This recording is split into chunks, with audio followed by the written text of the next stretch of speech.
अस्सलामुअलैकुम जी फ्रेंड्स। आज का जो हमारा टॉपिक है वो है द कंटिन्यूटी इक्वेशन। हम लोगों ने एक सीरीज़ स्टार्ट की हुई है इलेक्ट्रोमैग्नेटिक थ्योरी टू की।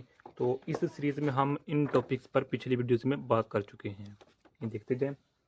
तो आज की जो हमारे पास वीडियो है वो वीडियो नंबर पास 4 है। इसका ए पार्ट है द कंटिन्यूटी इक्वेशन। ओके, तो आइए इसको स्टार्ट करते हैं। बिस्मिल्लाहिर्रहमानिर्रहीम, सल्लल्लाहु तआला अला मुहम्मद सल्लल्लाहु अलैहि वसल्लम।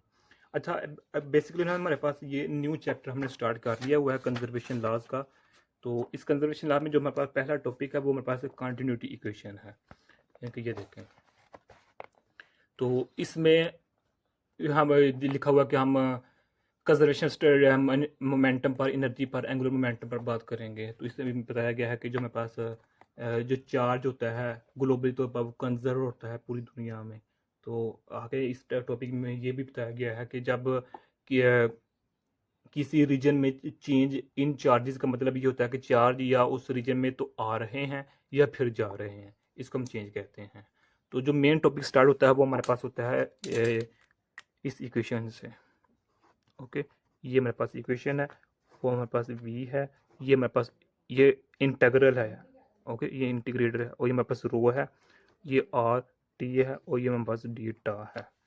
ओके, तो यानी कि मेरे पास क्या है, इक्वेशन लिख ली हमने, charge in the form of volume. ये मेरे पास क्या है, ये मेरे पास charge distribution in volume case में है। यानी कि ये देखे ना, जिस तरह हमने लास्ट वीडियो इलेक्ट्रोमैग्नेटिक थ्योरी जो हमारे पास वन थी उसमें हम डिस्कस कर चुके हैं काफ़ी मरतबा कि ये हमारे पास के लिए किसके लिए, लाइन के लिए होता है। ये हमारे पास किसके लिए होता है, सरफस के लिए होता है।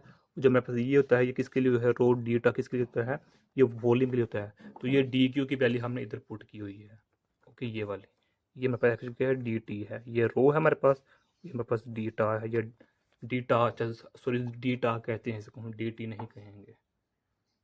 ओके, तो सिर्फ क्या किया है हमने, इंटीग्रल ले लिया है, यानी कि इधर भी इंटीग्रेट कर दिया इसको और इधर भी इंटीग्रेट कर दिया है।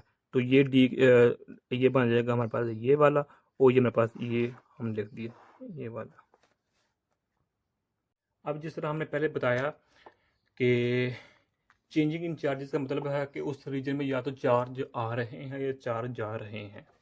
ओके, तो अब जो मेरे पास ये इक्वेशन है, इस इक्वेशन को फिर हम इस तरह लिखेंगे, डी की over d t. Okay, is equal to मेरे पास होगा, अच्छा इसको आप इस तरह लिख लें अपनी आसानी के लिए। तो हमारे पास बन जाएगा जी डॉट डी ए, हमारे पास ये बन जाएगा। क्या किया है, सिर्फ हमने इस इक्वेशन का टाइम डेरिवेटिव ले लिया था, तो हमारे पास ये बन गया है। और जो हमने ये इक्वेशन लिखी है, ये इक्वेशन जब हम कह रहे हैं कि सपोज हमारे पास ये रीजन है, तो ये वॉल्यूम है इसका, हमारे पास इस रीजन का हमारे पास वॉल्यूम है। जो तो जब जब इस वॉल्यूम से, इस रीजन से चार्जेस बाहर फ्लो कर रहे हैं, चार्जेस बाहर आ रहे हैं, यानी कि जो करंट है वो बाहर निकल रहा है थ्रू द बाउंड्री जो मेरे पास एस है, यानी कि हम कहते हैं जो मेरे पास ये बाउंड्री है इसको हम एस का नाम देते हैं, जो मेरे पास वॉल्यूम उसको हम वी का नाम देते हैं।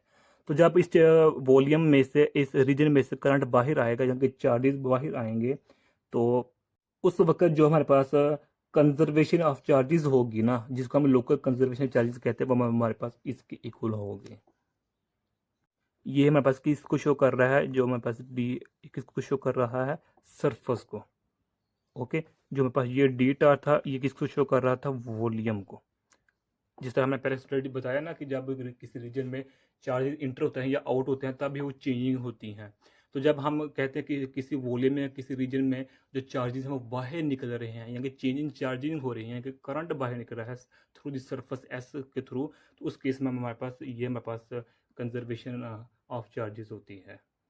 ओके, ये है। अब इसको हम कहते हैं, मेरे पास इक्वेशन नंबर 1 है, ये इक्वेशन नंबर 2 है। अब इक्वेशन नंबर 1 का हम टाइम डेरिवेटिव लेते हैं, क्या लेते हैं, टाइम डेरिवेटिव लेते हैं इसका। तो हमारे पास ये बन जाएगी equation D Q over d T, तो हमारे पास पार्शियल रो और पार्शियल टी डी टा बन जाएगा। ये इक्वेशन नंबर 3 है। ओके, अब 2 इक्वेशन नंबर 3 इक्वेशन, इन दोनों की जो लेफ्ट साइड है ये इक्वल है, तो हम जो राइट हैंड साइड है हम इन दो को इक्वल कर लेंगे। ओके, तो हमारे पास पार्शियल टी है, तो ये डी टा है इज इक्वल टू हमारे पास हो जाएगा नेगेटिव है, ये वाला नेगेटिव, तो J डॉट डी ए।